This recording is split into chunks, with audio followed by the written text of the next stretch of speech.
안녕하세요 여러분, 성공합시다. 드디어 우리는 요한계시록의 마지막 단락에 이르렀어요. 새 창조, 요한계시록의 절정이라고 볼 수 있죠. 오늘 본문을 통해서 새하늘과 새 땅의 의미는 무엇이며 천국은 어떤 모습이며 또 알파와 오메가의 의미를 한번 살펴보도록 해요. 자, 1절. 또 내가 새하늘과 새 땅을 보니 처음 하늘과 처음 땅이 없어졌고 바다도 다시 있지 않더라. 자, 이전의 하늘과 땅과 바다가 완전히 사라졌어요. 그리고 요한은 새하늘과 새 땅을 보았대요. 이 구절만 봐도요, 이단들이 주장하고 있는 새하늘과 새 땅은 점차적으로 완성되는 지상 낙원이다 라고 주장하는 것이 얼마나 잘못된 것인 줄 알 수 있어요. 새하늘과 새 땅은요, 지금의 하늘과 땅이 개선되는 것이 아니에요. 처음에 사망, 슬픔, 분노, 걱정, 근심, 고통이 가득했던 처음 하늘과 땅이 완전히 사라지고 새로운 질서 속에 시공간이 생기는 것을 뜻해요. 또 하나 우리가 주목해야 되는 사실은요, 사탄의 활동 공간이었던 바다가 사라졌어요.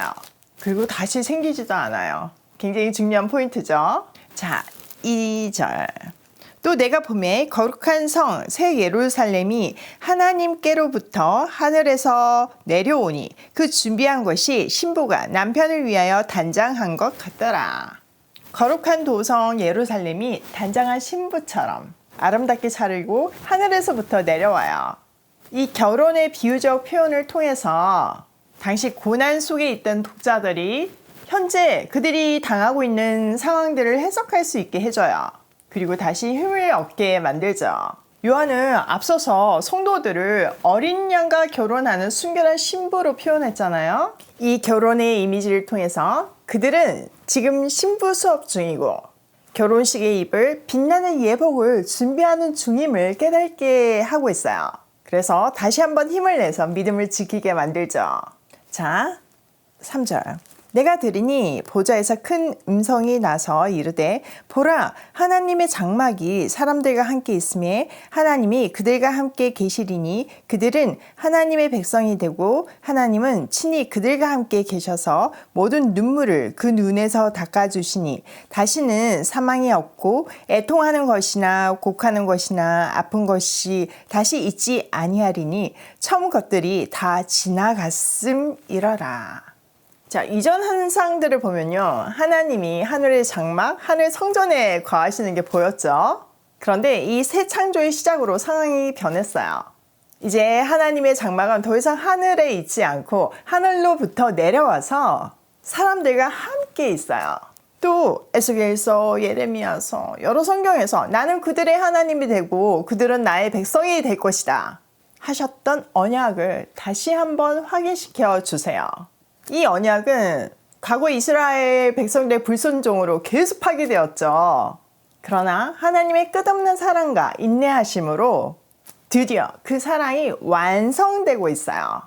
하나님이 함께 하시기 때문에 이제 새 예루살렘에서는 아픔과 고통과 눈물과 죽음과 헤어짐이 없어요. 오직 생명만이 남아있어요. 자, 5절. 보좌에 앉으신 이가 이르시되 보라 내가 만물을 새롭게 하노라 하시고 또 이르시되 이 말은 신실하고 참되니 기록하라 하시고. 자, 보좌에 앉으신 분이 친히 말씀하셨어요. 보라 내가 모든 것을 새롭게 한다. 이렇게 새하늘과 새 땅을 다시 한번 반복해서 강조하고 계시죠. 이전 것들은 심판으로 사라졌고 이제 그의 말씀으로 새롭게 새 창조를 하세요. 또 기록하라 라는 간결한 명령문을 통해서 권위를 보여주고 있죠. 이것은 하나님의 말씀이 변경되지 않을 것이라는 것을 분명히 확인시켜 주는 장면이에요. 자, 6절. 또 내게 말씀하시되 이루었도다. 나는 알파와 오메가여 처음과 마지막이라. 내가 생명수 샘물을 목마른 자에게 값없이 주리니.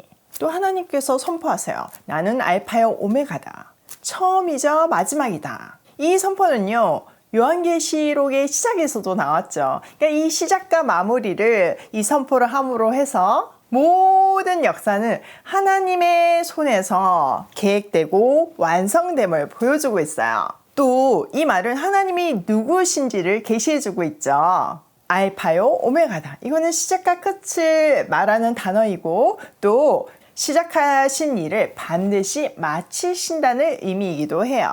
또 생명 샘물을 마심으로 해서 우리에게 더 이상 갈증이 없을 것이라는 것을 알려주고 있어요.